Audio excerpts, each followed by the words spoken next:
السلام عليكم ورحمة الله وبركاته.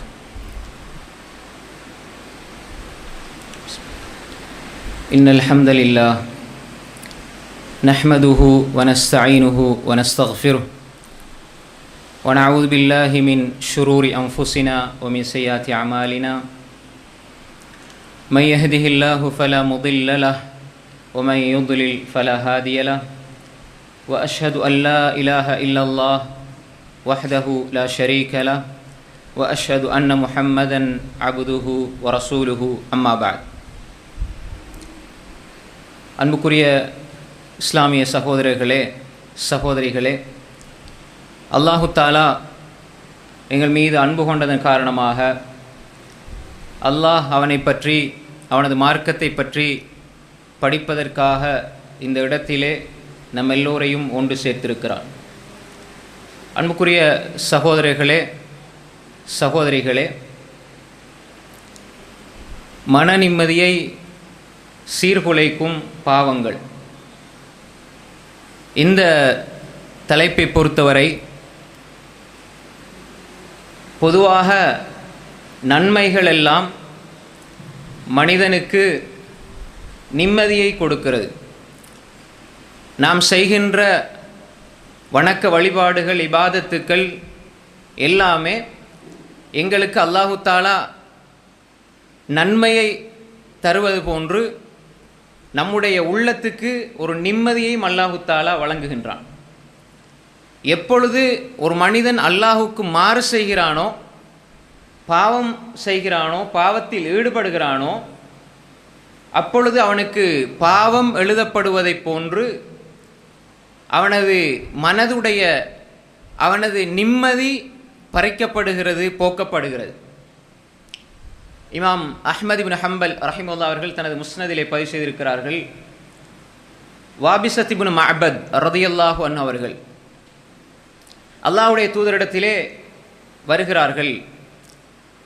அப்பொழுது அல்லாஹ்வுடைய தூதர் ஸல்லல்லாஹு அலைஹி வஸல்லம் அவர்கள் வாபிஸத் இப்னு மஅபத் ரலியல்லாஹு அன்ஹு அவர்களை பார்த்துவிட்டு சொன்னார்கள், யா வாபிஸாவே, அல்லாஹ்வுடைய தூதர் அவர்கள் வாபிஸா இப்னு மஅபத் ரலியல்லாஹு அன்ஹு அவர்களிடத்தில் சொல்கிறார்கள், ஜித தஸ்அலு அனில் பிர், நீங்கள் வந்திருப்பது நன்மை என்றால் என்ன என்பதை கேட்பதற்காகத்தானே நீங்கள் வந்திருக்கிறீங்க அப்படின்னு சொல்லி ரசூலுல்லாஹி ஸல்லல்லாஹு அலைஹி வஸல்லம் அவர்கள் வாபிஸா இப்னு மஅபத் ரலியல்லாஹு அன்ஹு அவர்களிடத்தில் கேட்கிறார்கள்.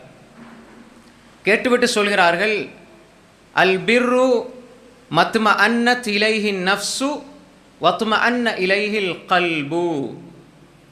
நன்மை என்றால் அதை செய்கின்ற பொழுது நஃப்ஸ் ஆன்மா அமைதி வரும், கல்ப் உள்ளமும் அமைதி வரும்.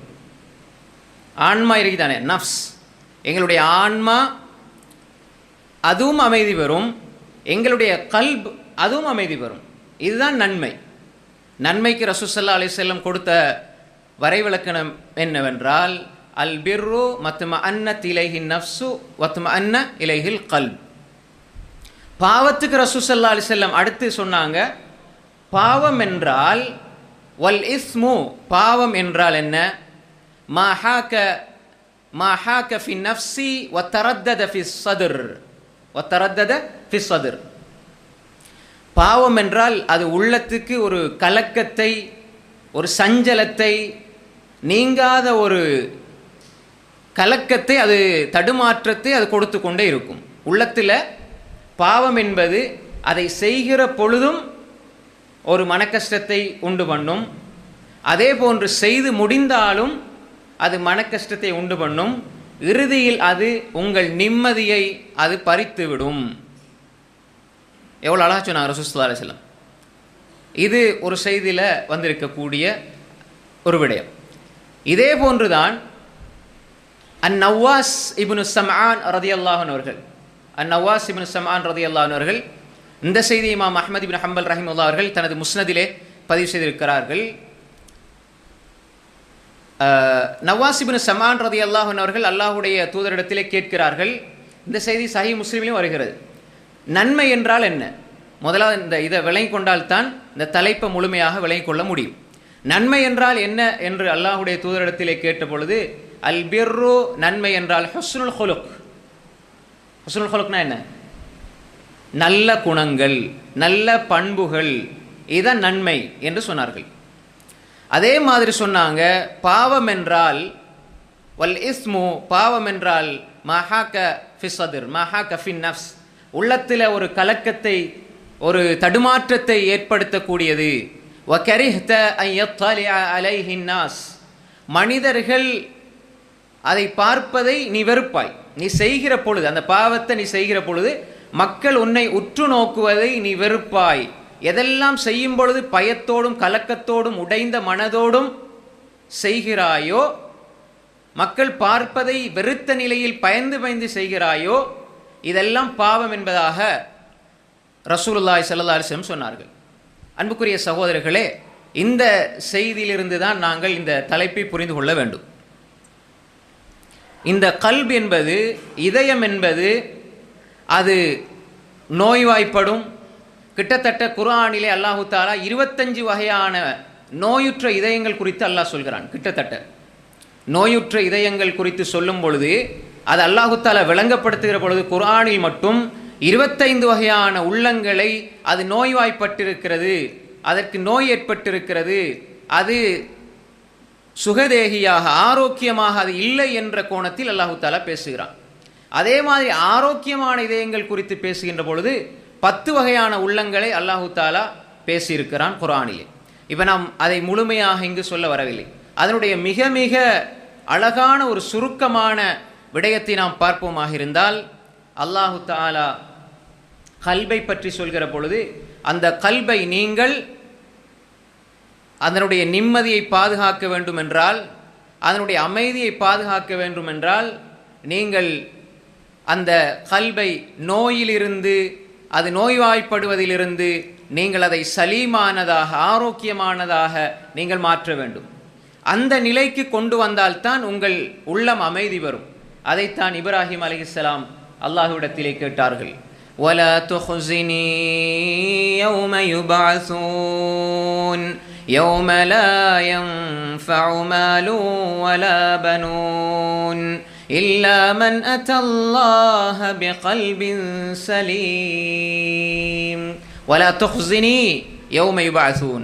யா அல்லாஹ், நாளை மறுமையிலே மக்கள் எல்லோரும் எழுப்பப்படுகிற அந்த நாளில் நீ என்னை இழிவுபடுத்தி விடாதே யா அல்லாஹ். வலா துஹ்ஸினி, என்னை நீ இழிவுபடுத்தி விடாதே யா அல்லாஹ்.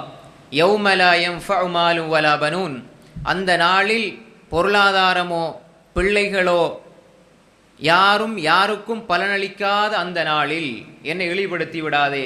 ஆனால் யாருக்கு அந்த நாள் பயனளிக்கும், எந்த நிலையில் வந்தால் அவர் சொர்க்கம் செல்லுவார் என்றால் அதை சொல்கிறார்கள், இல்லாமன் அத்தல்லாஹ பிகல்பின் சலீம், சலீமான இதயத்தோடு வர வேண்டும்.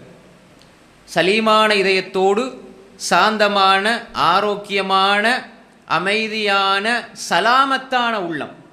இந்த சலாமத்தான உள்ளம், சலீமான உள்ளம் என்பது பாவங்களிலிருந்து விடுபட வேண்டும், தீமைகளிலிருந்து விடுபட வேண்டும், அசிங்கமான குணங்களிலிருந்து விடுபட வேண்டும், அல்லாஹுக்கு மாறு செய்வதிலிருந்து விடுபட வேண்டும், குஃப்ரிலிருந்து விடுபட வேண்டும், ஷிர்கிலிருந்து விடுபட வேண்டும், மூட நம்பிக்கைகளிலிருந்து விடுபட வேண்டும், அனாச்சாரங்களிலிருந்து விடுபட வேண்டும், தீய குணங்கள், பொறாமை, வஞ்சகம், ஏமாற்றம், முகஸ்துதி, வீணான கோபம், வீணான சந்தேகம், இவைகளிலிருந்து விடுபட்ட ஒரு இதயம்தான் கல்புன் சலீம்.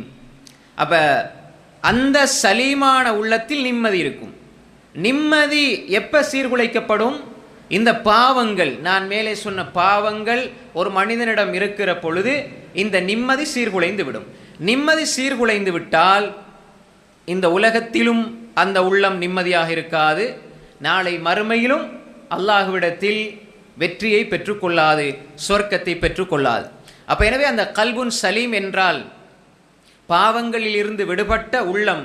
அதை அடைந்து கொள்கிற மனிதனுக்கு அந்த உள்ளம் இந்த உலகத்தில் அமைதியை கொடுத்து நாளை மறுமையில் அல்லாஹ்விடத்திலே சுவர்க்கத்தை பெற்றுத்தரும் என்பதை குர்ஆன் வசனம் சொல்கிறது. அப்ப நாம் ஏற்கனவே சொன்னோம், கல்பும் அமைதி பெறணும், நஃப்ஸும் அமைதி பெறணும். அல்லாஹு தாலா நஃப்ஸை பற்றி சொல்கிற பொழுது இன்ன நஃப்ஸல் அம்மாரத்தும் பிஸ்ஸு, ஆன்மா மனிதனுடைய நஃப்ஸ் இருக்கிறதே, மனோச்சை இருக்கிறதே, இது மனிதனுக்கு கெடுதியை தூண்டிக்கொண்டே இருக்கும். பாவம் செய்யணும் பாவம் செய்யணும் என்று அது தூண்டிக்கொண்டே இருக்கும். ஆனால் அந்த நஃப்ஸை பாவத்தில் இருந்து பாதுகாத்து, நஃப்ஸ் என்ன சொல்லும்? எப்பொழுதுமே ஒரு மனிதனுக்கு அதுக்கு லேசான விடயங்களை, அதற்கு சுவையான விடயங்களை தான் நஃப்ஸ் சொல்லும். இப்போ தொழுகிறது என்பது நஃப்ஸுக்கு நாங்கள் அதை பக்குவப்படுத்தவில்லை என்றால் தொழுகையில் அது இன்பம் காணாது, இபாதத்தில் இன்பம் காணாது, உண்மை பேசுவதில் இன்பம் காணாது, அல்லாஹுக்கு சுஜூது செய்வதில் இன்பம் காணாது, பாவங்களில் இன்பம் காணும். அப்ப அந்த பாவத்தை தூண்டுகின்ற ஆன்மாவை அல்லாஹ் சொல்லுகின்றான், அது அமைதி பெற்ற ஆன்மாவாக மாற்றினால் இந்த உலகத்தில் அந்த ஆன்மா அமைதி பெறும், மறுமையில் சுவர்க்கத்தை பெறும். அல்லாஹு தாலா சொல்கின்றான், யா அய்யதுஹன் நஃப்ஸுல் முத்மஇன்னஹ் இர்ஜிஇ இலா ரப்பிகி ராதியதம் மர்திய்யஹ் ஃபத்குலி ஃபீ இபாதி வத்குலி ஜன்னதி. யா அய்யதுஹன் நஃப்ஸுல் முத்மஇன்னஹ், அமைதி பெற்ற ஆன்மாவே, அமைதி பெற்ற ஆன்மாவே. எப்படி நஃப்ஸ், பாவத்தை தூண்டுற நஃப்ஸ், பாவத்தில் இன்பம் அடைகிற நஃப்ஸ், இங்கு அல்லாஹ் சொல்கிறான் அந்நஃப்ஸுல் முத்மஇன்னா. நன்மை என்றால் என்ன? மத்மஅன்னத் இலைஹி நஃப்ஸ். ஆரம்பத்தில் சொன்னேன், மத்மஅன்னத் இலைஹி நஃப்ஸ்.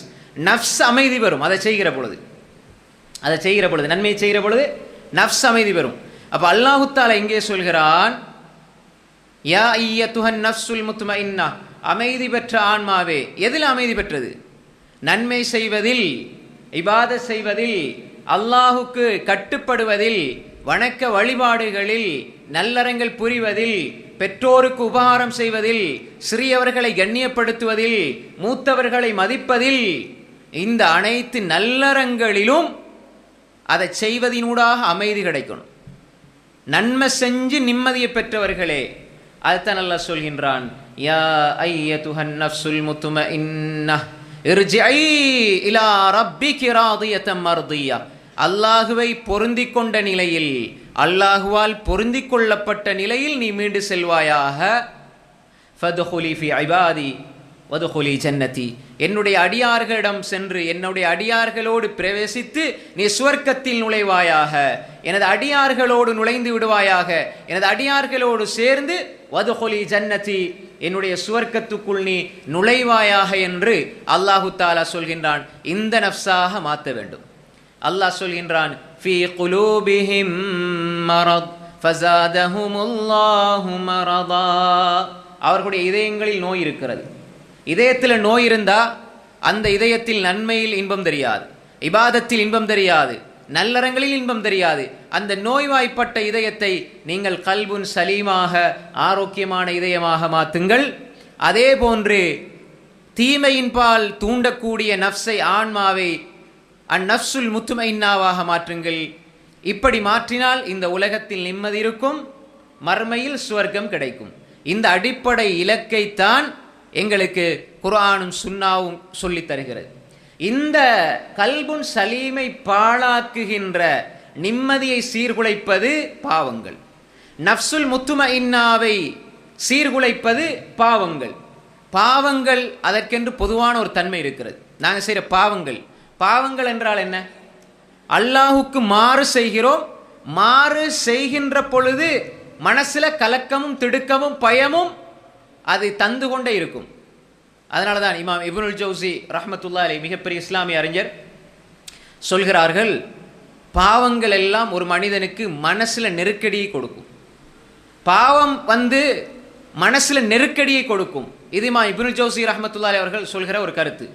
அதே போன்று இஸ்லாமிய அறிஞர் இமாம் இப்னு கையிமில் ஜௌசி ரஹ்மத்துல்லாஹி அலைஹி அவர்கள், மிக முக்கியமான இஸ்லாமிய அறிஞர், அவர்கள் சொல்லுகிற பொழுது பாவங்கள் எப்படிப்பட்டதென்றால் நஞ்சு பூசப்பட்ட சுவையான உணவை போன்றது. நஞ்சு பூசப்பட்ட சுவையான உணவை போன்றது. அந்த உணவை நமக்கு யாராவது சொன்னா தான் தெரியும் இதில் நஞ்சு இருக்குது, இல்லை என்றால் நீங்க சுவையா இருக்குது என்று சுவைத்து சுவைத்து சாப்பிடுவீர்கள். சாப்பிடும் பொழுது அது சுவையாக இருக்கும், சாப்பிட்டு முடிந்த உடனே அது அதனுடைய வேலையை காட்ட ஆரம்பித்து விடும். பாவம் அது போன்றுதான். ஒரு சில நொடிகளில் நீங்கள் செய்கிற பாவங்கள் வாழ்நாள் முழுக்க உங்களை கண்ணீர் வடிக்க வைக்கும், அல்லது ஒரு சில நொடிகளில் உங்களை கண்ணீர் வடிக்க வைக்கும். அப்படி இல்லை என்றால் உங்களது மரணத்தில் அதனுடைய விளைவை காண்பீர்கள். அப்படியும் இல்லை என்றால் நாளை மறுமையில் நீங்கள் அதனுடைய விளைவை காண்பீர்கள். பாவம் என்பது அப்படித்தான். பொதுவாக பாவங்கள் அல்லாஹுக்கு ஒரு மனிதன் மாறு செய்கிற பொழுது மனோ இச்சை என்ன செய்யும் என்றால், அதை நீங்கள் பக்குவப்படுத்தவில்லை என்றால் பாவம் செய்கின்ற பொழுது ஒரு சுவையை கொடுக்கும், ஒரு இன்பத்தை கொடுக்கும். ஆனால் அது உங்களது மன நிம்மதியை நிரந்தரமாக சீர்குலைத்து விடும் பாவங்கள். அன்புக்குரிய சகோதரர்களே, அப்ப நாம் புரிந்து கொள்ள வேண்டும், பாவங்கள் என்பது எங்களுடைய நிம்மதியையும் மன அமைதியையும் சீர்குலைத்து விடும். இது பொதுவான ஒரு பண்பு பாவத்துக்கு. இப்ப இரண்டாவதாக, பாவங்களில் பொதுவாக எல்லா பாவமும் அல்லாஹ்வுக்கு நீங்கள் மாறு செய்கின்ற அந்த மாறுதல் பாவங்கள் என்பது உங்களுடைய மன அமைதியை மன நிம்மதியை சீர்குலைக்கும். இந்த பாவங்களில் குறிப்பான சில பாவங்கள் இருக்கிறது, அது உங்களது நிம்மதியை கெடுத்து கொண்டே இருக்கும். அந்த பாவங்களிலும் சிலது நாங்கள் பட்டியல் போடலாம். குறிப்பாக ஒரு மனிதன் தொழுகையை சரிவர நிறைவேற்றவில்லை என்றால், 5 நேர தொழுகைகளை ஒரு மனிதன் சரியாக நிறைவேற்றவில்லை என்றால் அவன் தொழுகை விடுறதுக்கு பாவம் கிடைக்கும், தொழுகை விடுறதுக்கு பாவம் கிடைக்கும். ஆனால் அவன் தொழுகையை விடுவதனால் மன நிம்மதியை அவன் இழந்து விடுவான். ஏன்? ரசூலுல்லாஹி ஸல்லல்லாஹு அலைஹி வஸல்லம் சொன்னாங்க, ஜுஇலத் குர்ரத்து ஐனி ஃபிஸ் ஸலா, என்னுடைய கண் குளிர்ச்சி தொழுகையில் இருக்கிறது என்று சொன்னார்கள். அவங்களுக்கு மன கஷ்டங்கள் ஏற்படுகிற பொழுது ரசூல் ஸல்லல்லாஹு அலைஹி வஸல்லம், யா பிலால் அகிமிஸ் ஸலா அரிஹ்னா பிஹா, பிலாலே நீங்க இகாமத் சொல்லுங்க, நீங்க இகாமத் சொல்லுங்க, தொழுகைக்காக நீங்க இகாமத் சொல்லுங்க, அதன் மூலமாக எங்களுக்கு நிம்மதியை தாருங்கள், உள்ளத்துக்கு அமைதியை தாருங்கள் என்று சொல்வார்கள். அப்ப தொழுகையில் அல்லாஹ் மனதுக்கு நிம்மதியை வைத்திருக்கிறான். ஜமாத்தோடு நேர காலத்தோடு ஜமாத்தோடு வந்து தொழுவதில் அல்லாஹ் நிம்மதியை வைத்திருக்கிறான். தொழுகையை விடுவதில் அல்லாஹு தாலா மன நிம்மதியை சீர்குலைக்கின்ற அந்த தன்மையை வைத்திருக்கிறான். ஒரு மனிதன் வாழ்க்கையில தொழுகை இல்லை என்றால் அவன் செய்கிற மிக மிக பெரிய பாவம் அது முதலாவது. இரண்டாவது, தொழுகை இல்லை என்றால் அவனுடைய உள்ளத்தின் ஆரோக்கியத்தை அவன் சீர்கெடுக்கிறான். அவனுடைய உள்ளத்தின் ஆரோக்கியத்தை மன நிம்மதியை அவனே சீர்குலைத்து விடுகிறான். மூன்றாவது, அவனது பிள்ளைகளுக்கு முன்மாதிரியாக இருக்க வேண்டிய அந்த மனிதன் அவன் முன்மாதிரி என்ற அந்த இடத்தை இழந்து விடுகிறான். நான்காவது, பிள்ளைகளுக்கு நீங்க தொலை சொல்லணும்டா நீங்க தொழணும். அப்ப சில அறிஞர்கள் சொல்லுவார்கள், நீங்க தொலாட்டி உனக்காக நீ தொலைலண்டாலும் உன்ட பிள்ளைகளுக்காகவாவது தொழுன்னு சொல்லுவாங்க. ஏன்? வீட்டில் வாப்பாவும் தொலைல அம்மாவும் தொலைலண்டா பிள்ளை எப்படி தொழும்? பிள்ளைக்கு அந்த பழக்கம் வருமா? வீட்டில் எதை காட்டுறாங்களோ அதை பார்த்து தான் பிள்ளைகள் பழகும். அப்ப நீங்க வீட்டில் தொழுகிறது என்பது உங்கள் பிள்ளைகள் நாளை தொழுகையாளிகளாக உருவாக்குகின்ற ஒரு பயிற்சியை கொடுக்கிறது. எனவே தொழுகையை விடுவதனால் நீங்கள் உங்கள் பிள்ளைகளுக்கும் அநியாயம் செய்கிறீர்கள். 4வது பாவம் இது. 5வது, ஒரு மனிதன் தொழுகை விடுவதனால் அவனுடைய சம்பாத்தியம் எவ்வளவு சம்பாதிச்சாலும் அதிலே பரக்கத் இருக்காது.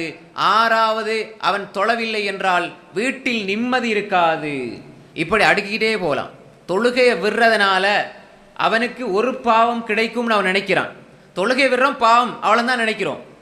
இல்லை சகோதரர்களே, நீங்க தொழுகையை விடுவதனால் உங்களுக்கு நீங்கள் அநியாயம் செய்கிறீர்கள், உங்கள் ஆன்மாவிற்கு அநியாயம் செய்கிறீர்கள், உங்கள் பெற்றோருக்கு அநியாயம் செய்கிறீர்கள், உங்கள் பிள்ளைகளுக்கு அநியாயம் செய்கிறீர்கள். நீங்கள் சம்பாதிக்கின்ற அந்த சம்பாத்தியத்தில் பரக்கத்தை நீங்கள் இழந்து விடுகிறீர்கள். உங்கள் குடும்பத்துக்கு கிடைக்க வேண்டிய நிம்மதியை நீங்கள் இழந்து விடுகிறீர்கள். உங்கள் வீட்டுக்கு வரவேண்டிய நிம்மதியை நீங்கள் சீர்குலைத்து விடுகிறீர்கள். எல்லாவற்றையும் இழந்துவிட்டு ஒரு மனிதன் சம்பாதிப்பதில் என்ன பிரயோசனம் இருக்குது? அப்ப எனவே ஒரு மனிதன் தொழுகையை விடுவது என்பது பாவங்களில் மிகப்பெரிய பாவம்.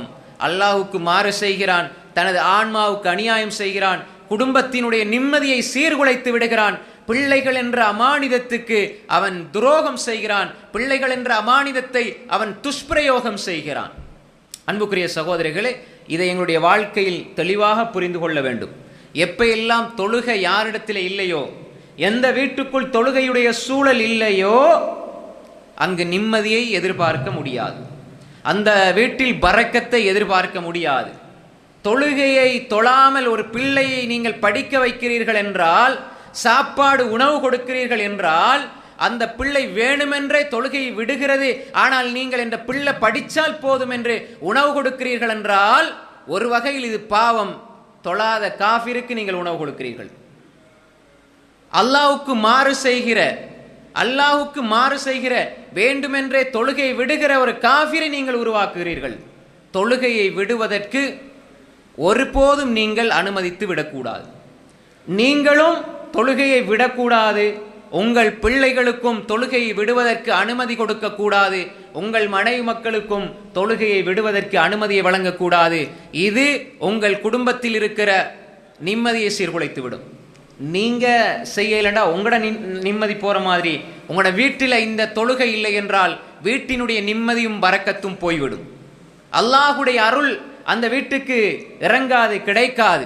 ஏன்? அல்லாஹ்வுக்கு மாறு செய்கிற கூட்டமாக, அல்லாஹ்வுக்கு மாறு செய்து கொண்டு வாழ்கிறவர்களுக்கு நிம்மதி கிடையாது. சகோதரர்களே, அக்கிமி ஸலாத லிதிக்ரி, என்னை ஞாபகம் செய்வதற்காக நீங்கள் தொழுகையை நிலைநாட்டுங்கள், என்னை ஞாபகம் செய்வதற்காக நீங்கள் தொழுகையை நிலைநாட்டுங்கள் என்று அல்லாஹ் சொல்கிறான். அல்லாஹ்வை மறந்துவிட்டு நாங்கள் உலகத்தை நோக்கி செல்வதனால் ஒரு பொழுதும் நிம்மதியை நாம் பெற்றுக்கொள்ள முடியாது. அலா பிதிக்ரில்லாஹி தத்மஇன்னுல் குலூப், அறிந்து கொள்ளுங்கள், இதயங்கள் அல்லாஹுவை நினைப்பதன் மூலமாக, அல்லாஹ்வை துதிப்பதன் மூலமாக, இறை நினைவில்தான் உள்ளங்கள் நிம்மதி அடைகிறது என்பதை அல்லாஹு தாலா குர்ஆனிலே சொல்கின்றான். அன்புக்குரிய சகோதரர்களே, இது போன்ற உதாரணத்துக்கு தொழுகை, இந்த தொழுகை, இதற்கு இவ்வளவு தொழுகை விடுவதனாலே ஒரு மனிதனுடைய நிம்மதி இவ்வளவு பறிக்கப்படுகிறது என்று சொன்னால், அடுத்தடுத்த பாவங்களை எடுத்து பாருங்கள். நீங்கள் கண்ணால் பார்க்கிற பார்வை ஹராமானதாக இருந்தால், அந்நிய பெண்ணை நீங்கள் பார்ப்பது, அந்நிய ஆணை நீங்கள் பார்ப்பது, வலா தக்ரபு ஸினா, நீங்கள் விபச்சாரத்தின்பால் நெருங்கி விடாதீர்கள். கண்ணால், மூக்கால், காதால், சிந்தனையால் நீங்கள் விபச்சாரத்தின்பால் நெருங்கி விடாதீர்கள். ஒரு பொழுதும் அந்த பாவம் உங்களுக்கு நிம்மதியை தராது, உள்ளத்தை பலவீனப்படுத்திவிடும். யார் ஒரு பெண், யார் ஒரு ஆண் அந்நிய பெண்ணை, ஒரு பெண் அந்நிய ஆணை பார்த்து ரசிக்க ஆரம்பித்து விடுவார்களோ, உள்ளத்தில் இருக்கிற அந்த பலமான மன உறுதி சீர்குலைக்கப்பட்டு உள்ளம் பலவீனப்படும் என்பதாக ஸலஃபு ஸாலிஹீன்கள் எங்களுக்கு புத்திமதி சொல்கிறார்கள். அதனால தான் அல்லாஹு தாலா நீங்க ஜினா செய்யாதீங்கன்னு எல்லாம் சொல்ல இல்லை, நீங்க ஜினா செய்யாதீங்கன்னு சொல்ல இல்லை, வலா தக்ரபு ஸினா, நீங்கள் ஜினாவை நெருங்காதீர்கள். நீங்க கண்ணால பார்ப்பது கண் செய்கின்ற விபச்சாரம், நீங்கள் காதால் ஒரு அந்நிய பெண்ணுடைய வார்த்தைகளை தேவையில்லாமல் வேணுமென்று நீங்கள் பேசுவது, தேவையில்லாமல் நீங்கள் பேசுவது என்பது, ஆபாசமாக பேசுவது கதைப்பது என்பது நீங்கள் ஜினாவை நோக்கி செல்கிறீர்கள். அதே மாதிரி நீங்கள் பார்த்து அந்நிய பெண்ணை பார்ப்பது, தேவை கன்றி பார்ப்பது, அவர்களை ரசிப்பது என்பது உங்களது நிம்மதியை சீர்குலைத்துவிடும், உங்கள் மனதை பலவீனப்படுத்திவிடும். அதே மாதிரி தான் நீங்கள் சினிமா பார்க்கின்ற அந்த சினிமாவிலே நீங்கள் ஒரு அந்நிய பெண்ணை பார்க்கிறீர்கள், ரசிக்கிறீர்கள் என்று சொன்னால் அதிலே உங்களது நிம்மதி பறிபோய்விடும். நீங்கள் பார்க்கிற நேரம் ஒரு சினிமா என்று தான் பார்ப்பீங்க, ஆனால் இது ஒரு சினிமா, அந்த நேரத்தில் செய்கிற பாவம் என்று நீங்கள் பார்த்துட்டு போயிடுவீங்க. ஒரு பாடல் ஆடல் என்று நீங்கள் பார்ப்பீர்கள், ஒரு பெண் ஆணை, ஒரு ஆண் பெண்ணை. இஸ்லாம் சில வரையறைகளை வைத்திருக்கிறது. நீங்கள் பார்க்கலாம், பேசலாம், மார்க்கத்துக்காக, தேவைகளுக்காக, அத்தியாவசிய தேவைகளுக்காக பேசுவது தடை கிடையாது. ஆனால் எங்களுக்கு தெரியும் எங்களோட உள்ளம் எந்த இடத்தில் இருந்து கொண்டு இதை செய்கிறது என்று. நாம் எதற்காக இதை பார்க்கிறோம் என்று எங்களுக்கு தெரிகிறது. இது அத்தியாவசிய தேவையா, இது உண்மையில் மார்க்கத்துக்கு தேவையா, இஸ்லாத்துக்கு தேவையா, அல்லாஹ் இதை ஏற்றுக்கொள்வானா என்பதை எங்கள் உள்ளம் தீர்மானிக்கும். அன்புக்குரிய சகோதரர்களே, நாம் பார்க்கின்ற பார்வை அது ஹராமாக இருந்தால், நாம் கேட்கின்ற கேள்வியில் நாம் ஒரு மொபைல் போனை எடுத்து நாங்கள் ஒரு சினிமாவை பார்த்தாலும் சரி, ஒரு நாடகத்தை பார்த்தாலும் சரி, ஒரு நகைச்சுவை பார்த்தாலும் சரி, ஒரு நிகழ்ச்சியை பார்த்தாலும் சரி, அதிலே ஒரு நல்ல புத்திசாலித்தனமான விடயங்கள் எல்லாம் இதில் பகிர்ந்து கொள்ளப்படுகிறது என்று சொல்லி பார்ப்பார்கள். ஆனால் அதில் 100% அப்படி இருக்கும். 80% ஒரு அந்நிய பெண்ணை பார்க்க வேண்டி வருமாக இருந்தால், அதே போன்று அந்நிய ஆணை பார்க்க வேண்டி வருமாக இருந்தால், அதில் இசை கலந்திருக்குமாக இருந்தால் அதை பார்ப்பது ஹராம், கூடாது. அது உள்ளத்துக்கு நிம்மதியை தராது, நிம்மதியை சீர்குலைத்து விடும். அன்புக்குரிய சகோதரர்களே, சகோதரிகளே, அதுபோன்றுதான் இசை. இசையில் நிம்மதி இருக்கிறது என்று நாம் நினைத்துக் கொண்டிருக்கிறோம். ஆடல் பாடலில் நிம்மதி இருக்கிறது என்று நினைத்துக் கொண்டிருக்கிறோம். ஒரு பாடல் தானே, 2 பாடல் தானே, படிக்கிற வயசு தானே, இப்பதானே என்றெல்லாம் நாங்கள் சினிமாக்குள்ளே இசைக்குள்ளே சென்று விடுவோம் என்றால் உண்மையில் ஹராம் ஒரு பொழுதும் நிம்மதியை தராது. நீங்கள் கேட்கின்ற அந்த இசையும் ஆடலும் பாடலும் ஆபாசத்தை தூண்டக்கூடிய வரிகளும் சர்வ சாதாரணம். எந்த பாடசாலைகளில் நல்லொழுக்கத்தை சொல்லிக் கொடுக்க வேண்டுமோ, நல்ல கலாச்சாரத்தை சொல்லிக் கொடுக்க வேண்டுமோ, எந்த பாடசாலையில் இஸ்லாமிய விழுமியங்களை போதனைகளை சொல்லிக் கொடுக்கப்பட வேண்டுமோ, அந்த பாடசாலைகளில் எல்லாம் அல்லாஹ் பாதுகாத்தவர்களை தவிர, பாதுகாத்த இடங்களை தவிர அதிகமான பாடசாலைகளில் கூட கல்வி என்றால் என்ன என்ற வரைவிலக்கணம் தெரியாமல் 25-30 வருஷமாக பாடசாலை பல்கலைக்கழகம் என்று படித்துவிட்டு பாடசாலையில் பாடம் நடத்துகிறார்கள். கல்வி என்பதற்கு வரைவிலக்கணம் தெரியாமல் டீச்சராக இருப்பார்கள். அன்புக்குரிய சகோதரர்களே, கல்வி என்றால் என்ன, கல்விக்குரிய வரைவிலக்கணம் என்ன தெரியாது. ஆனா நான் 30 வருஷம் டீச்சர், 40 வருஷம் டீச்சர், நான் பிரின்சிபல், நான் ப்ரொஃபசர், என்ன பிரயோசனம் இருக்கிறது? கல்விக்குரிய வரைவிலக்கணம் தெரியவில்லை. கல்வி என்றால் நீங்கள் கற்றதை வாழ்க்கையில் கொண்டு வருவது, நீங்கள் கற்ற ஒழுக்கத்தை வாழ்க்கையில் கொண்டு வருவது, நல்லொழுக்கத்தை அப்படியே உங்கள் வாழ்க்கையில கொண்டு வரதான் கல்வியே தவிர பேப்பர்ல இருந்து பேப்பருக்கு நகர்த்துவதல்ல கல்வி. பரீட்சையை எதிர்கொண்டு சித்தி அடைவதல்ல கல்வி. அப்படி என்ற உலகத்தில் பெரிய அறிவாளி கூகுள், நீங்க எதை தேடினால் அதை இருக்குது. அன்புக்குரிய சகோதரிகளே, அப்படி என்றால் மிகப்பெரிய அறிவாளி வாசிகசாலை, நூலகத்துக்கு போனால் அங்கு எல்லா புத்தகம் இருக்கிறது. கல்வி என்றால் என்ன? நான் கற்பதிலூடாக எனது வாழ்க்கையில் மாற்றம் ஏற்பட வேண்டும். நான் ஏமாற்றக்கூடியவன், பொய் சொல்லக்கூடியவன், விபச்சாரம் செய்யக்கூடியவன், களவெடுக்கக்கூடியவன், திருடக்கூடியவன், இப்படி எல்லா பாவங்களும் செய்கிற நான் நல்லொழுக்கத்தை, நல்லதை படித்து அதை வாழ்க்கையில் கொண்டு வரதுதான் கல்வியை தவிர, நான் படிக்கிற வரலாறு இன்னொரு பேப்பர், வெள்ளை பேப்பருக்கு எழுதிட்டு எனக்கும் என்ற வாழ்க்கைக்கும் சம்பந்தம் இல்லை, அதே ஆரம்பத்தில் சொல்லிக் கொடுப்பாங்க, 8 சுரக்காய் கறிக்குதவாதுண்டு. ஆனால் முழுக்க முழுக்க அதே 8 சுரக்காய் எடுத்து கரிகாய்ச்ச முயற்சிப்பதுதான் இன்றைய பாடசாலை ஆசிரியர்கள் என்று சொன்னால் எவ்வளவு ஒரு கேலிக்கூத்தான விஷயம். கல்வி என்றால் என்ன? ஒரு ஆபாசத்தை தூண்டக்கூடிய சினிமா பாடலை வைத்து ஒரு ஆணும் பெண்ணும் கலந்திருந்து டான்ஸ் ஆடுவதா கல்வி? இதுதானா? இதற்குத்தானா பாடசாலை? இதற்குத்தானா பல்கலைக்கழகம்? அப்படி என்றால் முஸ்லிம் பாடசாலை என்பதை எடுத்துவிட்டு நீங்கள் வேறு ஏதாவது ஒன்று போட்டுக்கொள்ளலாம். அன்புக்குரிய சகோதரர்களே, ஆண் பெண் கலந்திருந்து கூத்தடிப்பது, கும்மாளம் போடுவதனால் நிம்மதி கிடைக்காது, அந்த உள்ளத்துக்கு ஆரோக்கியம் இருக்காது. அந்த பிள்ளை எந்த PhD முடிச்சாலும் சரி, எந்த பல்கலைக்கழகத்தில் BA முடிச்சாலும் MA முடிச்சாலும் சரி, இஸ்லாம் சொல்லுகின்ற அந்த ஆரோக்கியமான மனோநிலையில் பக்குவமான தனி மனித ஒழுக்கத்தோடு வளர்க்கப்படுகிற, வார்த்தெடுக்கப்படுகிற பிள்ளைகள்தான் ஒழுங்கான இதயத்தோடு வெளியே வருவாங்களே தவிர, அவர் பேப்பர் குவாலிஃபிகேஷன் அவர்கிட்ட இருக்கும், டிகிரி முடிச்சிருப்பார், MA முடிச்சிருப்பார், PhD முடிச்சிருப்பார், ஆனால் அவர் அந்நிய பெண்ணை பார்த்து ரசித்துக் கொண்டிருப்பார், சினிமாவுக்குள் மூழ்கி இருப்பார், நோம்ப பத்தி பாடம் நடத்திக்கிட்டு இருப்பார், சிகரெட் குடிச்சே நடத்திட்டு இருப்பார். ஏன்? இது என்ற லைஃப், இது நான் வாழ்க்கை எப்படி வாழ்வேன், அது என்ற நாலேஜ், நான் அதை படிச்சு கொடுப்பேன். அன்புக்குரிய சகோதரர்களே, இதுவா இஸ்லாம் சொல்லி தருகிறது? நீங்கள் அல்லாஹ்வுடைய தூதர் முஹம்மது ஸல்லல்லாஹு அலைஹி வஸல்லம் அவர்களை பாருங்கள். சொன்னதை செய்தார், செய்ததை சொன்னார். அல்லாஹ்வுடைய தூதர் எந்த பல்கலைக்கழகத்திலும் படிக்கவில்லை. ஆனால் அவரை படிக்காவிட்டால் எந்த பல்கலைக்கழகமும் தனது பாடத்திட்டத்தை முழுமை அடைய செய்யாது. அல்லாஹ்வுடைய தூதரை படிக்கவில்லை என்றால் இந்த உலகத்தில் நீங்கள் ஒழுக்கத்தை படிக்க முடியாது. இந்த உலகத்திலே தலை சிறந்த ஒழுக்க மாண்பாளரை காட்டுங்கள் என்றால் முஹம்மதுர் ரசூலுல்லாஹி ஸல்லல்லாஹு அலைஹி வஸல்லம் அவர்களை காட்ட முடியும்.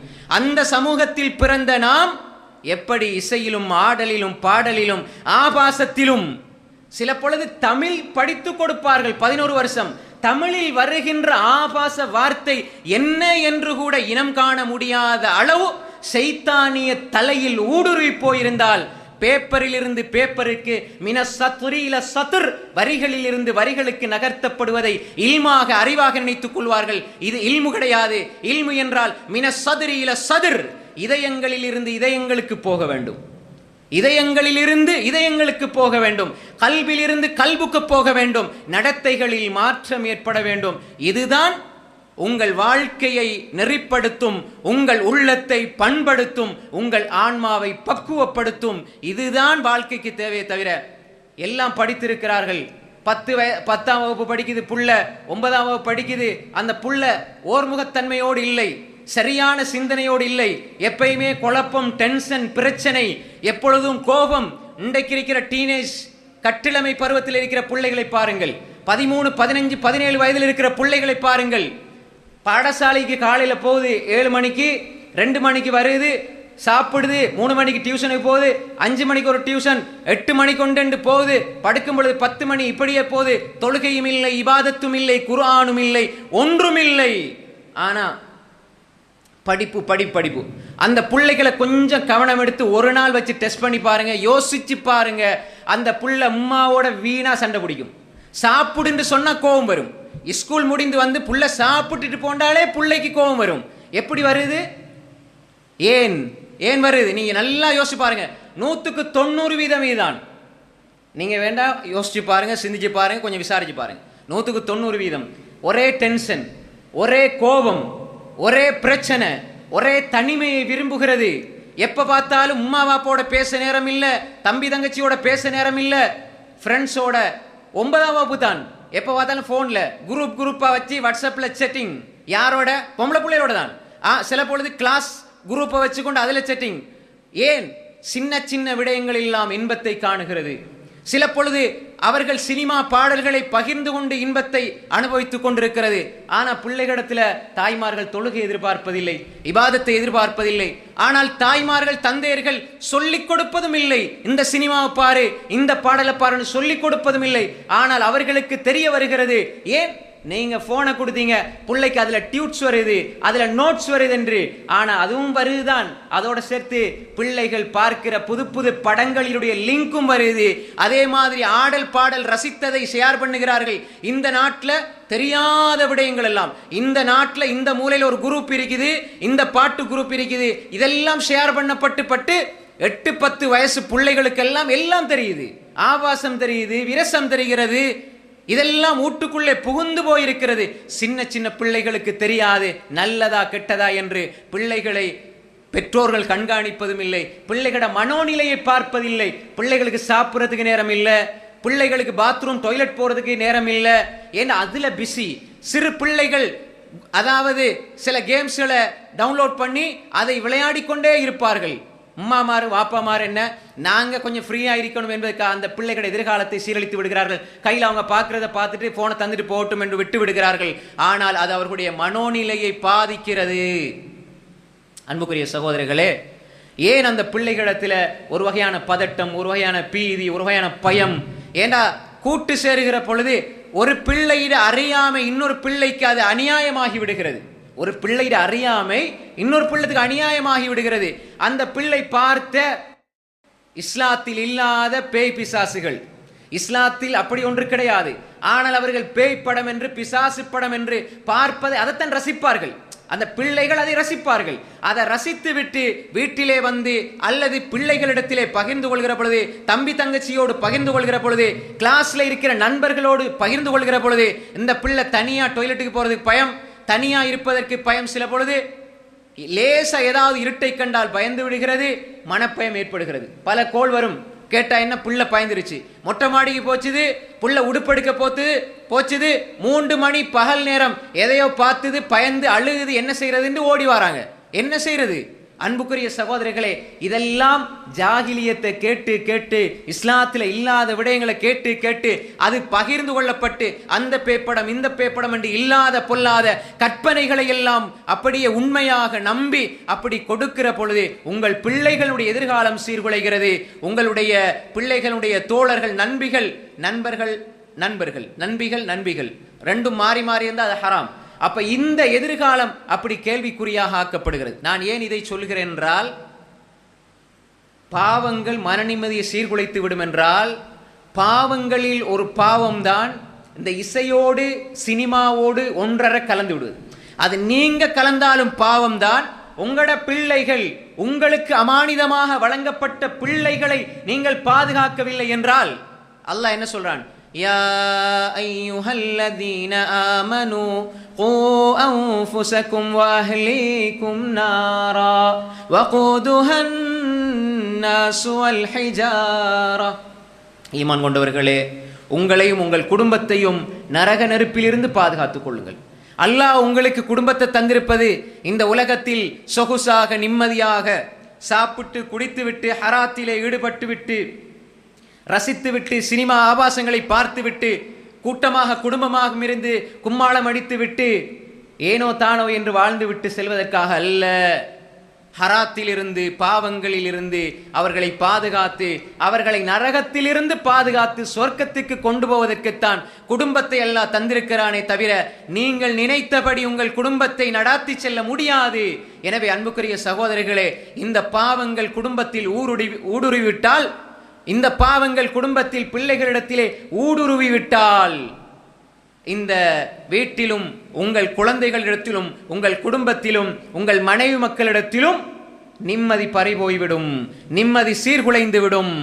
உங்களுக்கு நிம்மதி பறிபோனா உங்களோட குடும்பத்துக்கு அது நிம்மதியாக இருக்க விடாது.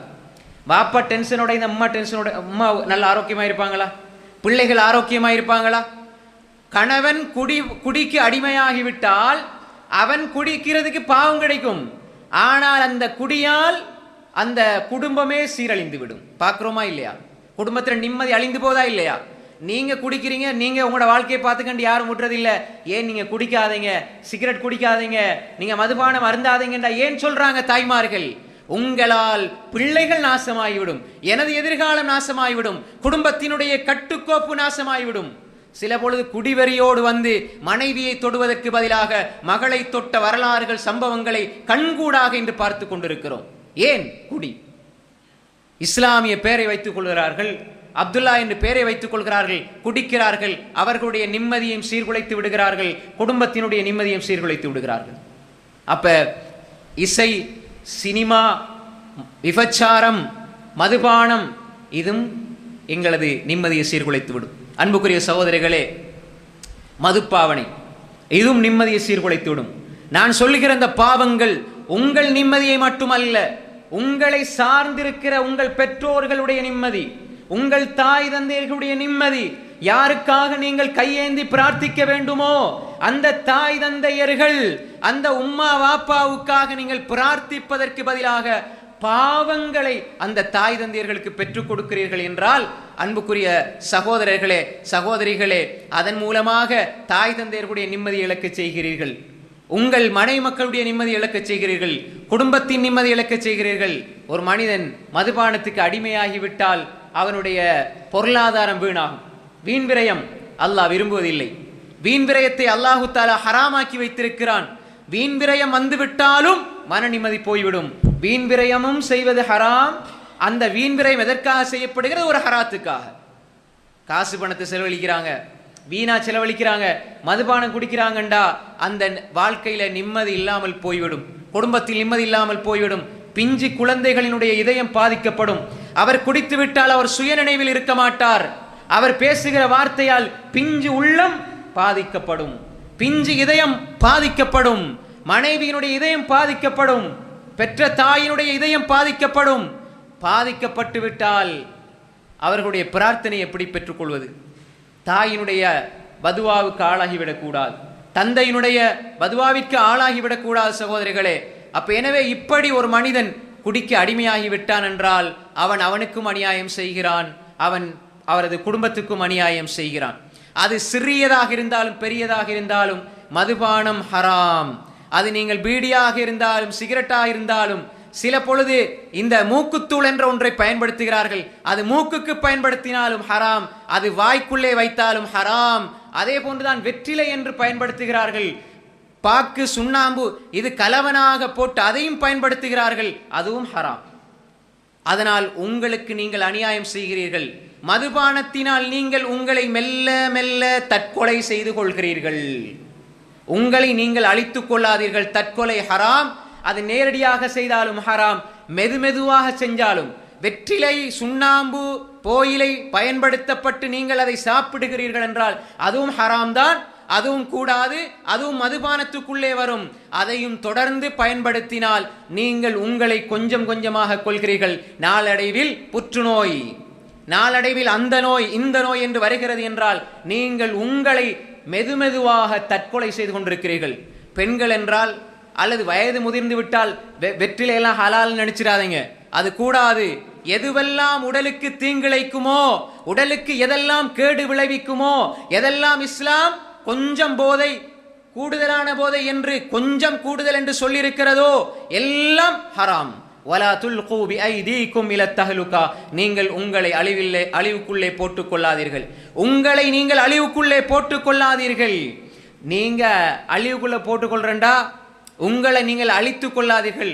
உங்கள் மன நிம்மதியை சீர்குலைத்து விடாதீர்கள். உங்கள் ஆன்மாவை நீங்கள் அழித்துக் கொள்ளாதீர்கள். உங்கள் உடலை நீங்கள் அழித்துக் கொள்ளாதீர்கள். நீங்க சாப்பிடுங்க, குடிங்க, வீண் விரயம் செய்யாதீர்கள். நீங்க வீண் விரயம் செய்யாதீர்கள், அது ஹராம். நீங்க மதுபானத்துக்கு செலவழிக்கிற ஒவ்வொரு ரூபாயும் ஹராம். அன்புக்குரிய சகோதரிகளே, தாய்மார்களே, சகோதரர்களே, தெளிவாக நாம் புரிந்து கொள்ள வேண்டும். இன்று சர்வசாதாரணமாக இன்று மதுபானம் பயன்படுத்தப்படுகிறது. இதனால் நிம்மதி கிடைக்கிறது என்று மனிதன் நினைப்பான். நான் சொன்னது போன்றுதான், நஞ்சூட்டப்பட்ட சுவையான உணவு அந்த நேரத்தில் ருசிக்கும், பின்னால் அதனுடைய பாதிப்பை அது உங்களுக்கு காட்டும். அப்பொழுது உங்கள் மன நிம்மதி பறிபோகும். உங்களது மன நிம்மதி பறிக்கப்பட்டு நீங்கள் இந்த உலகத்திலே மன நிம்மதியற்றவர்களாக, உங்களை சார்ந்திருக்கிற குடும்பமும் பிள்ளைகளும் மன நிம்மதியற்றவர்களாக வாழ்வார்கள். அன்புக்குரிய சகோதரர்களே, இது போன்று ஒன்றொன்றாக நாங்கள் பார்க்கலாம். இப்படி ஏராளமான பாவங்களை இஸ்லாம் தடுத்திருக்கிறது என்று சொன்னால் நேரடியாக அது பாவம். அது உடலுக்கோ உள்ளத்துக்கோ ஆன்மாவுக்கோ மன நிம்மதிக்கோ அது கேடு விளைவிக்கும் என்ற இன்னும் ஒரு காரணத்தையும் இஸ்லாம் அதற்குள்ளே வைத்திருக்கிறது. நீங்கள் விபச்சாரம் செய்யாதீர்கள், மதுபானம் அருந்தாதீர்கள், நீங்கள் கொலை செய்யாதீர்கள், வட்டி சாப்பிடாதீர்கள். வட்டி எடுக்கிறார், ஹராத்திலே வியாபாரம் செய்கிற பொழுது ஹராத்துக்குள்ளே சென்று விடுகிறார் என்றால் அவருடைய வாழ்க்கையில் நிம்மதி இருக்காது. எவ்வளவு சம்பாதித்தாலும் பரக்கத்து இருக்காது. வட்டியிலே அவர் சம்பந்தப்பட்டு விட்டார் என்றால், சிறிய வட்டியோ பெரிய வட்டியோ சம்பந்தப்பட்டு விட்டால் அதனால் அந்த நேரத்தில் உங்களுக்கு சின்ன லாபம் தெரியும், ஆனால் பின்னால் உங்கள் நிம்மதியை அது சீர்குலைத்து விடும். வட்டி என்பது சாதாரண குற்றம் அல்ல சகோதரர்களே. அல்லாஹு தஆலா நிரந்தர நரகம் என்று எச்சரிக்கை விடுக்கிறான். இது எச்சரிக்கைக்குரிய வசனம். வட்டியோடு தொடர்படுபவர்களை அல்லாஹு தஆலா நிரந்தர நரகம் என்று அல்லாஹ் எச்சரிக்கிறான். லேசா தெரியுது நாங்க வட்டியோடு தொடர்படுகிறோம், சின்ன பிரச்சனை வருகிறது வட்டியோடு தொடர்படுகிறோம். அன்புக்குரிய சகோதரர்களே, உங்கள் நிம்மதியை சீர்குலைத்து விடும். இந்த உலகத்திலும் மறுமையிலும் உங்கள் நிம்மதியையும் சுவிச்சத்தையும் உங்களுக்கான சுவனத்து வீட்டையும் அது பறித்து விடும் சகோதரர்களே. அதே போன்றுதான் அன்புக்குரிய சகோதரர்களே, இப்படி பாவங்களும் இருக்கிறது. இன்னும் சில பாவங்கள் குணத்தோடு சம்பந்தப்பட்டது. இது இவ்வளவு முடிஞ்சிட்டு நினைக்காதீங்க. உதாரணத்துக்கு சில பாவங்களை சொன்னேன். இன்னும் சில பாவங்கள் இருக்கிறது எங்கள் குணத்தோடு சம்பந்தப்பட்ட பாவங்கள். அது எப்படிப்பட்ட பாவம் என்றால், ஒரு மனிதரிடம் இருக்கக்கூடிய இந்த குணம் இருக்கிறதே, அல் ஹசத் என்ற குணம், கெட்ட குணம், துர்குணம், பொறாமை என்பது உள்ளத்துக்கு வந்து விட்டால் இது மனிதன் அவன் உள்ளத்தோட சம்பந்தப்பட்டு வார ஒரு பாவம். இது எங்க ஒவ்வொரு மனிதருக்கும் இது ஏற்படும். ஆனால் இந்த குணத்திலிருந்து நாங்கள் எங்களை பாதுகாக்கவில்லை என்றால் இதனால் பாதிக்கப்படுவது முதலாவது நாங்கள் தான். பொறாமை என்று ஒன்று வந்துவிட்டால் மேலே சொன்ன பாவங்கள் எல்லாம் மிக பயங்கரமானது. அதை போன்ற பாவங்களும் அதே தரத்தில் உள்ளவைகள் தான். அதை சுருக்கமாக நாம் புரிந்து கொள்வதற்காக சில உதாரணங்களை சொன்னேன். இப்பொழுது எங்களோட குணத்தோடு சம்பந்தப்பட்டது. எங்களோட நிம்மதியை பறிப்பதில் பிரதானமானது பொறாமை. அடுத்தவர்களுடைய வளர்ச்சியை கண்டு நாம் பொறாமைப்படுவது என்பது நாம் நமக்கு கொடுக்கிற தண்டனை. பாருங்க, அவர் எவ்வளோ அழகா அதை செய்கிறார், எவ்வளோ அழகா அவர் அதை வடிவமைத்திருக்கிறார், எவ்வளோ அழகா அவங்க படிக்கிறாங்க, எவ்வளோ அழகா சம்பாதிக்கிறாரு, எவ்வளோ அழகா வீடு கட்டுறாரு. எல்லாம் பார்த்து அடுத்தவங்கட வளர்ச்சியை கண்டு பொறாமைப்பட்டு கொண்டு இருப்பாராக இருந்தால் இந்த பொறாமைக்காரர் தான் வாழவும் மாட்டான், பிறரை வாழ விடவும் மாட்டான். தான் வாழ்றதுக்கு அவனுக்கு அந்த மனசு இடம் கொடுக்காது. ஏன்னா அடுத்தவங்களை பார்க்கறதில் அவர் பிஸி ஆகிடுவார். தன்னுடைய முன்னேற்றத்தில் அவர் பிஸியாக மாட்டார். தன்னைத்தான் இழந்து கொண்டு அடுத்தவருடைய வளர்ச்சியை பார்த்து அப்படியே தவித்து கொண்டிருப்பான். கடைசியில் அவன் மனநோயாளியாக மாற்றப்பட்டு மரணிப்பான். பொறாமை இன்று அல்லாஹ் பாதுகாக்க வேண்டும். இது எல்லா மக்களிடமும் இந்த வைரஸ் பரவி இருக்கிறது. நவுது பில்லா, அல்லாஹ் பாதுகாக்கணும். பொறாமை என்ற குணத்தை சரியாக நாம் இனம் கண்டு அதை எங்களை உள்ளத்திலே இருந்து பாதுகாக்கவில்லை என்றால் பாதுகாக்கலாம், அதுக்கு வழி இருக்கிறது. ஆனால் கஷ்டம். எப்பொழுதெல்லாம் நீங்க அடுத்தவர்களுடைய வளர்ச்சி உங்களுக்கு குத்துது கொடையுது என்றால் அல்லா இடத்துல இஸ்திஃபார் செஞ்சு தௌபா செஞ்சு அல்லா இடத்துல மன்றாடி, யா அல்லாஹ் என்னட்ட இருக்கிற நலவை என காட்டியா அல்லாஹ், என்னட்ட இருக்கிற குறைகளை என காட்டியா அல்லாஹ், நலவு கொஞ்சமாயிருந்தா அதிகம் செய்கிறேன், குறை அதிகமாயிருந்தா குறைச்சு கொள்றேன், என்ற குறையை நான் திருத்துறதுல எனக்கு என்னுடைய குறைகளை பார்ப்பதின்பால் என்ன காட்டியா அல்லாஹ், எனக்கு நீ தந்த அருள்களை பார்க்கறதுக்கு நீ அருள் செய்யா அல்லாஹ், எனக்கு அல்லாஹ் தந்திருக்கிறான், இதை தந்திருக்கிறான், இதை தந்திருக்கிறான். எப்பொழுதும் நீங்கள் தீனுடைய விஷயத்துல ஒரு ஆள் மேல போறாரா, உங்களுக்கு மேல போறாரா, அவரை பாருங்க, அவரை போல வரணும்னு ஆசை வைங்க. துனியாட விஷயத்துல உங்களுக்கு கீழே ஒருவர் இருக்கிறார், அதை பாருங்க, அவருக்கு துவா செய்யுங்க. பெரிய ஒரு ஆளை பார்த்தா இந்த மனிதர் எனக்கு முன்னால பிறந்திருப்பார், எவ்வளவு நன்மை செய்திருப்பார், அவரை போல நானும் நன்மை செய்யணும். நீங்க ஒரு சின்ன பிள்ளைய பார்த்தா இவன் எனக்கு பிறகு எனக்கு பின்னாடி பிறந்த பிள்ளை, இவன் கொஞ்சம் போல பாவம் செஞ்சிருப்பான், நான் எவ்வளவு பாவம் செஞ்சிருப்பேன் என்று நீங்க அப்படி பார்த்தீர்கள் என்றால் நிம்மதி அடைந்து கொள்ளலாம். பார்ப்பதிலெல்லாம் எதிர்மறையாக பார்த்தால் எப்படி நிம்மதி வரும்? உங்களிடத்துல இருக்கிற குறைய பார்த்து பார்த்து அதுல பிஸி ஆகுங்க. என்னிடத்துல அல்லாஹ்க்கு நன்றி செலுத்துற மனப்பக்குவம் இல்லையா, யா அல்லாஹ் நன்றி செலுத்துகிறேன், யா அல்லாஹ் கொடுத்ததை நான் திருப்தி அடையாமல் இருக்கிறேனா, திருப்தி அடைகிறேன் யா அல்லாஹ் என்று நீங்க உங்களை பாருங்க. அல்லாஹ் உங்களுக்கு தந்த அருளை பாருங்க. அல்லாஹ்வின் பக்கம் போங்க, தௌபா செய்யுங்க, இஸ்திஃபார் செய்யுங்க, இபாதத்துல கவனம் செலுத்துங்க. எப்பொழுதும் அடுத்த மனிதனுடைய வளர்ச்சியை பார்த்து நீங்க பொறாமைத்தி அழிஞ்சு போகணும், அவன் நல்லா இருக்க கூடாது என்று நீங்க நினைச்சீங்கண்டா முதலாவது நல்லா இருக்காம அழிஞ்சு போறது நீங்க தான். அது நான் தான். நான் அந்த குணத்துல இருந்தா, நீங்க அந்த குணத்துல இருந்தா, நவுது பில்லா, அல்லாஹ் பாதுகாக்க வேண்டும். இன்று இபாதத் செய்கிற மனிதர்கள், ஒரு பாவியிடத்தில் இந்த குணம் இருந்தால் ஒருவேளை ஏற்றுக்கொள்ளலாம். ஏன்னா அவன் பாவி, இபாதத் செய்கிறான், முன்சஃப்ல தொழுகிறாரு, அவரிடத்துல பக்கத்து வீட்டுக்கார்ட்ட போய் கேட்டா தெரியும் அவர் எப்படிப்பட்ட பொறாமைக்காரன். எப்ப பார்த்தாலும் 5 நேரம் தொழுவாரு, இபாதத் செய்வாரு, ஆனா எப்பயும் அவருடைய கண் பார்வை அடுத்தவருடைய வளர்ச்சியில, அடுத்தவன் எப்படா கீழே விழுவான் நாசமா போவான்னு தான் இருப்பார். என்ன பிரயோசனம் இருக்கிறது? கல்புன் சலீம் இல்லண்டா எப்படி சொர்க்கம் போகலாம்? இப்ராஹிம் அலைஹிஸ்ஸலாம் கேட்டாங்க, யா அல்லாஹ் அந்த சலீமான உள்ளத்தாயா அல்லாஹ், பொருளாதாரமோ பிள்ளைகளோ பலனளிக்காது, இந்த உலகத்துல கோடி சம்பாதிச்சா என்ன, ஏக்கர் லட்சக்கணக்கில் எடுத்து போட்டா என்ன, ஒரு பிரயோசனம் இல்லை. சலீமான உள்ளத்தை பெற இல்லைன்றால் அடுத்தவண்ட வளர்ச்சி பொறாம. இன்று மூமீன்களிடத்தில் தொழுகிற அதே பிரச்சனை. இன்னும் கொஞ்சம் மேலே போனா நல்ல மனிதர்களாக காட்சி அளிப்பாங்க பார்க்கறதுக்கு, ஆனா உள்ளத்துல பொறாம வஞ்சகம்.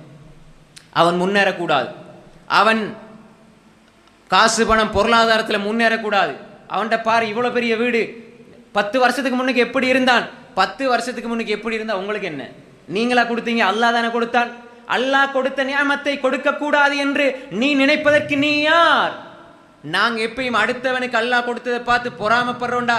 நாங்க அல்லாஹ் கொடுத்ததை கூடாது என்று நினைக்கிறோம். அப்ப எப்படி உனக்கு அருள் கிடைக்கும்? பொறாமை வந்து விட்டால் நிம்மதி பறி போய்விடும். பொறாமை வந்து விட்டால் மனதினுடைய நிம்மதி பறிக்கப்பட்டு விடும். அடுத்தவனுடையது அல்ல, அவன் நன்றி செலுத்த செலுத்த அல்லாஹ் கொடுத்துக்கிட்டு போவான். அவன் அல்லாஹ் புறக்கணிச்சா அல்லாஹ் எடுப்பான், அவன் நன்றி செலுத்த அல்லாஹ் கொடுப்பான். ஆனா நீங்க வெந்திருந்தா, பொறாமப்பட்டு உனக்கு கிடைத்த எல்லாம் அழிந்து கொண்டே செல்லும். மூமீன்கள் அப்படி, இபாதத்தாளி அப்படி. இன்னும் ஒரு படித்தரம் மேல போய் பார்த்தால், மார்க்கம் பேசுகிறவர்கள், உபதேசம் பண்ணுகிறவர்கள், உலமாக்கள், அறிஞர்கள் என்று சொல்லப்படுகிறவர்கள், அல்லாஹ் பாதுகாத்தவர்களை தவிர அதுக்குள்ளேயும் போட்டி போறாம பாரு, அவர் அப்படி செய்யறாரு, இவர் இப்படி செய்யறாரு, அவரை 10 பேர் விரும்புறாங்க, இவரை 20 பேர் நேசிக்கிறாங்க, எந்த காரணம் இல்ல அவரை பத்தி விமர்சனம். அவர் அப்படியாமே, இவர் இப்படியாமே, அவர் அப்படி செய்யறது இல்லையாமே, இவர் இப்படி செய்யறது இல்லையாமே. ஏன், எதற்கு? இந்த மார்க்ஸ் போடுற வேலை யார் உங்களுக்கு தந்தது? சொர்க்கத்துக்கும் நரகத்துக்கும் டிக்கெட் கொடுப்பதற்கு நீங்கள் யார்?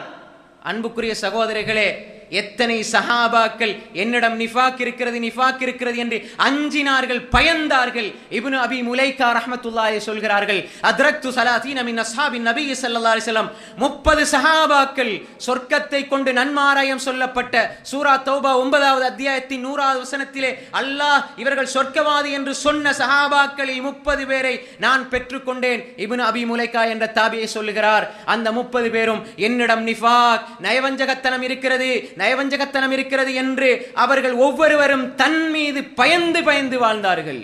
என்னிடத்துல முனாஃபிக்தனம் இருக்குது என்று அவங்கள பார்த்து பயந்தாங்க.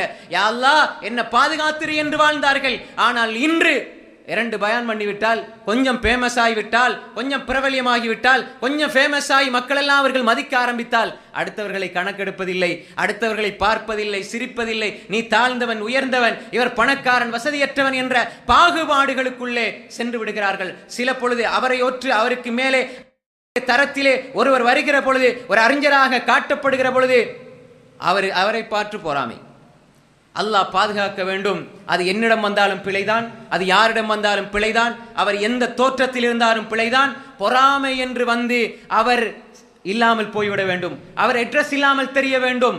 பார்த்தீர்களா, அவர் அல்லாஹ்வுடைய அச்சத்தால் அழுகிறார் என்றால் இதோ நடிக்கிறார் என்று எப்படி நாவு கூசாமல் சொல்லிக் கொண்டிருக்கிறார்கள். உள்ளத்தில் கடுகளவும் பயமில்லாமல் அவருடைய அச்சத்துக்கும் அவருக்கும் இடையே அல்லாஹ் ரப்புல் ஆலமீன் இருக்கிறான். அவருடைய அச்சம் அல்லாஹ்வுக்காக இருந்தால் நாளை மறுமையில் அவதூறு சொன்ன குற்றத்துக்கு ஆளாக வேண்டி வரும். யாருடைய வெளிரங்கத்தை வச்சும் தோற்றத்தை வச்சும் நாங்கள் எடை போட்டு விடக்கூடாது. ஒருவர் அழுகிறாரா, கவலையோடு இருக்கிறாரா, ஒரு தொழுகிறாரா, தொழாமல் இருக்கிறாரா, இபாதத் செய்கிறாரா, வணக்கம் புரிகிறாரா, எப்படி இருக்கிறார், அவருடைய நிலைமை என்ன என்று தெரியாமல் பேசிவிடாதீர்கள். யாருக்கும் யாரும் மார்க்ஸ் புள்ளி போட்டு விடாதீர்கள். அவன் அப்படித்தான் இப்படித்தான் என்று பயான் என்ற பெயரிலே அடுத்தவர்களுடைய குறைகளை அம்பலப்படுத்துவதை தாவாவாக நினைத்து கொண்டிருக்கிறோம் என்றால் நாம் அல்லாஹ்விடத்தில் போய் என்ன பதில் சொல்வது? உண்மையில் இந்த மனிதன் அல்லாஹ்வுக்கு பயந்துதான் அழுதான், அல்லாஹ்வுக்கு பயந்துதான் வாழ்ந்தான். நீ இவனை பற்றி குறை சொன்னாயே, இது அவதூறு என்று சொன்னால் மல் முஃப்லிஸ் அல் முஃப்லிஸ், வங்குரோத்துக்காரன் யார் என்று பயானில் சொல்லுகிற நீங்கள் எல்லோரும் திவாலாகி போனவன் யார், காசு பணம் இல்லாதவன் யார் என்று சொல்கிறோமே. அடுத்தவனை பற்றி புறம் பேசி, அடுத்தவனை பற்றி அவதூறு சொல்லி, அடுத்தவனுக்கு அநியாயம் செய்தவன் தானே அந்த நிலைக்கு தள்ளப்படுவான். துரதிஷ்டவசமாக கொள்கையை பேசி, இஸ்லாத்தை பேசி, அகீதாவை பேசி, பகிரங்கமாக மார்க்கத்தை பிரச்சாரம் செய்து பிரபல்யமாக இருந்து அல்லாஹுக்கு முன்னால் நிறுத்தப்பட்டு அல்லாஹுடைய நீதிமன்றத்திலே மறுமையிலே விசாரணை செய்யப்படுகின்ற பொழுது, அல்லாஹுக்கு முன்னால் குற்றவாளியாக தலை குனிந்து நிற்கின்ற பொழுது எங்களது உபதேசங்கள் பயனளிக்காது. அந்த நேரத்தில் எங்களுடைய சலீமான இதயம் மட்டும்தான் பயனளிக்கும். அன்புக்குரிய சகோதரர்களே, சாதாரண இடத்தில இருந்து வந்தாலும் பொறாமைதான். உயர்ந்த இடத்தில கல்வி கூடின இடத்திலே இருந்து வந்தாலும் பொறாமைதான். இந்த பொறாமை என்ற குணம் உங்களை அழித்துவிடும் சகோதரர்களே, உங்கள் நிம்மதியை சீர்குலைத்துவிடும். ஒரு பெண்ணை பார்த்து பொறாமைப்படுவது, அவருடைய கணவன், அவனுடைய பிள்ளைகள், அவருடைய வளர்ச்சி, அவருடைய கல்வி, அவருடைய செல்வாக்கு, அவருடைய அந்தஸ்து, அவருடைய தொழுகை, அவருடைய குலம், அவருடைய குடும்பம், இதையெல்லாம் வைத்து பொறாமைப்படுவது கூடாது. அது உங்கள் வளர்ச்சியை இல்லாமலாக்கிவிடும், உங்களை அழித்துவிடும். அதே மாதிரி தான் அன்புக்குரிய சகோதரர்களே, வீணான சந்தேகம், ஒருவரை பார்த்து வீணாக சந்தேகிப்பது, அவர் அதுக்குத்தான் இப்படி செய்தார், இதற்குத்தான் இப்படி செய்தார், இது உங்கள் நிம்மதியை சீர்குலைத்து விடும். அதே போன்று தான் தற்பெருமை, என்னால் முடியும், என்னால் மட்டும்தான் இதை செய்ய தெரியும், நான் தான் இதை செய்வேன், என்னை விட்டா வேற யாரும் இல்லை என்ற அந்த தற்பெருமை, அதுதான் இபிலிசுக்கு ஏற்பட்டது. கியாமத்து நாள் வரை சபிக்கப்பட்டான். இந்த தற்பெருமை வந்துவிடக்கூடாது, இது உங்களை அழித்துவிடும். அதே போன்று முகஸ்துதி வந்துவிடக்கூடாது. நாம் சென்ற தலைப்பிலே பார்த்தோம் உள தூய்மையை பற்றி. அதற்கு நேர்முரணாக வருகிற முகஸ்துதி, மனிதர்களுக்கு காட்டுவதற்காக, மனிதர்கள் பாராட்ட வேண்டும் என்பதற்காக, மனிதர்களுடைய திருப்திக்காக இயங்குகிற முகஸ்துதி வந்துவிட்டால் உங்கள் நிம்மதி இழந்துவிடும், உங்கள் மனதினுடைய நிம்மதி பறிபோய்விடும். அதே போன்றுதான் அன்புக்குரிய சகோதரர்களே, இப்படி கெட்ட குணங்கள் வீணாக நீங்கள் கோபப்படுவது என்பதும் உங்கள் மன நிம்மதியை பறித்துவிடும். இப்படி எந்த குணங்கள் எல்லாம் உள நோய்கள் என்று இஸ்லாமிய அறிஞர்களால் அடையாளப்படுத்தப்படுகிறதோ அந்த நோய்கள் எல்லாம் உங்கள் நிம்மதியை சீர்குலைத்து விடும். இதெல்லாம் மிகப்பெரிய பாவங்கள். அதே போன்றுதான் அன்புக்குரிய சகோதரிகளே, பாவங்களில் மன நிம்மதியை சீர்குலைத்து விடுகிற மிக பயங்கரமான பாவம் இன்று சமூகத்தில் ஊடுருவி போயிருக்கிற பாவம். இதை நீங்கள் சரியாக புரிந்து கொள்ள வேண்டும்.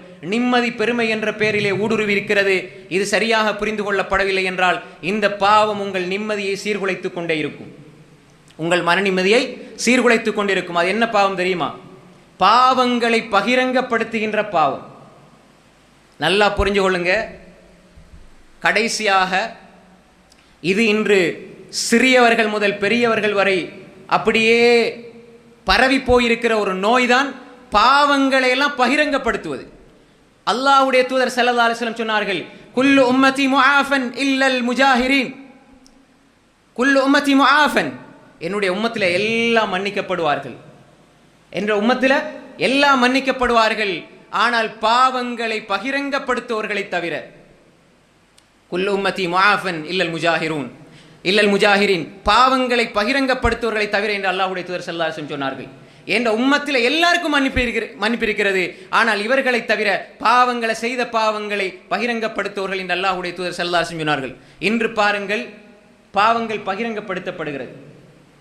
எப்படி இன்று ஒரு மனிதன் யூதர்களை, யகூதிகளை, நசாராக்களை பின்பற்றுவது பாவம், யகூதிகளை நசாராக்களை பின்பற்றுவது பாவம். மன் தஷப்பஹ பிகௌமின் ஃபஹுவ மின்ஹும், யார் ஒரு சமூகத்தை பின்பற்றுகிறார்களோ, ஒப்பாகி வாழ்கிறார்களோ அவர்கள் அவர்களை சார்ந்தவர்கள்.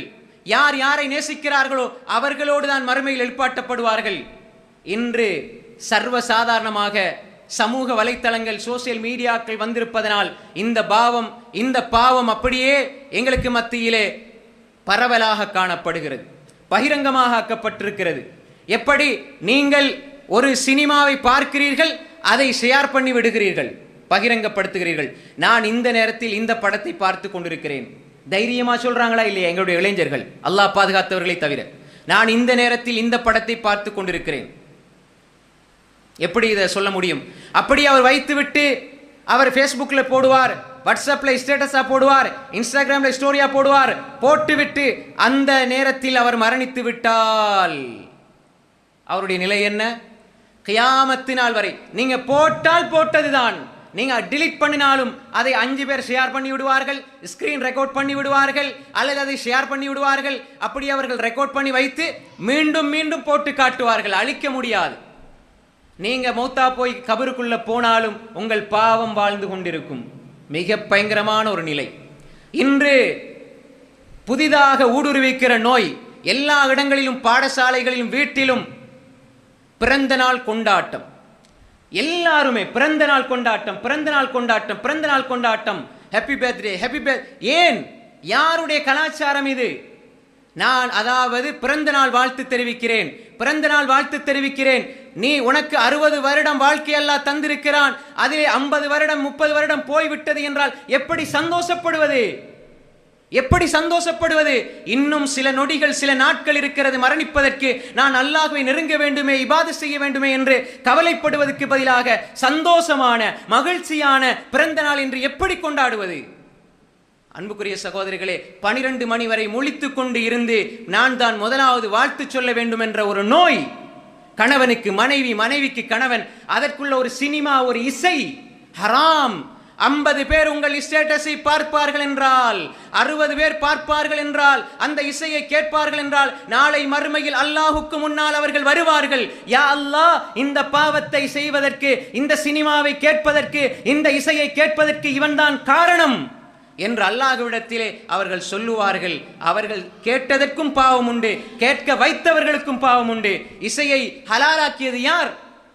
நீங்க ஸ்டேட்டஸ்ல போடுவீங்க, ஒரு ஆள் பார்ப்பாங்களா, 100 பேர் பார்ப்பாங்களா? எல்லாருடைய பாவத்தையும் நீங்கள் சுமந்து கொள்வீர்களே.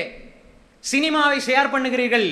ஒரு நல்ல கருத்து என்று சொல்லி இசையை கொண்டு போட்டீர்கள் என்றால் நல்ல கருத்துக்கு நன்மை கிடைக்கும் என்று நினைத்து விடாதீர்கள். பாலுக்குள்ள ஒரு கிளாஸ் பாலுக்குள்ள ஒரு சொட்டு நஞ்சை போட்டால் குடிப்பீர்களா?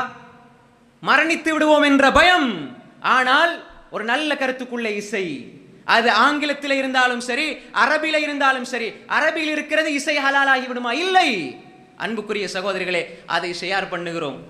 அன்புக்குரிய சகோதரர்களே, பிறந்த நாள் கேக் என்று, பிறந்த நாளுக்கென்று தீன்பண்டங்களை கொடுத்து அனுப்புகிறோம், அதை சாப்பிடுகிறோம். இது ரசூலுல்லாவை இழிவுபடுத்துவதற்கு சமம். சில முட்டாள்தனமான மார்க்க அறிவிலிகள் தான் இதை கொண்டாடலாம் என்று அனுமதிக்கலாமே தவிர, ரசூல் ஸல்லல்லாஹு அலைஹி வஸல்லம் நான் பிறந்த திங்கட்கிழமையிலே நான் நோன்பு வைக்கிறேன் என்று சொன்னார்கள். முஸ்லிமில் வர ஹதீஸ். அதனால நீங்க பிறந்த நாள்ல நோன்பு பிடிக்கணும்னு நீங்க நினைச்சிராதீங்க. அப்படி ஒரு இபாதத் இருக்குது நினைச்சிராதீங்க. ரசூலுல்லா தான் பிறந்த தினத்தில் நோன்பு வைத்தனால தான் திங்கட்கிழமை நோன்பு பிடிச்சாங்க. அதனால தான் நாங்க திங்கள் வியாழன் நோன்பு பிடிக்கிறோம். திங்கள் வியாழன் சுன்னத்து நோன்பு பிடிக்கிறது. அதனால தான் ரசூல்லா பிறந்ததுனால அவங்க பிடிச்சதுனால அது சுன்னத்து. நாங்க பிறந்த நாளெல்லாம் நோன்பு பிடிக்கணும், அது ஒரு சுன்னத்து நினைச்சிராதீங்க. ஆனால் தான் பிறந்த தினத்தில் ரசூலுல்லா பசித்திருந்து நோன்பு பிடிக்க நீங்க கேக் வெட்டி கொண்டாடுகிறீர்கள் என்றால் உங்களோட பிறந்த தினத்தை எவ்வளவு கேவலமான ஒரு நிலை. ரசூலுல்லா பசித்திருக்கிறார்கள், ஆனால் நீங்கள் வயிறு நிறைய சாப்பிடுகிறீர்கள் உங்கள் பிறந்த நாளில் என்றால் இதைவிட ரசூலுல்லாவை இழிவுபடுத்த எப்படி மனசு வருகிறது அவர்களே?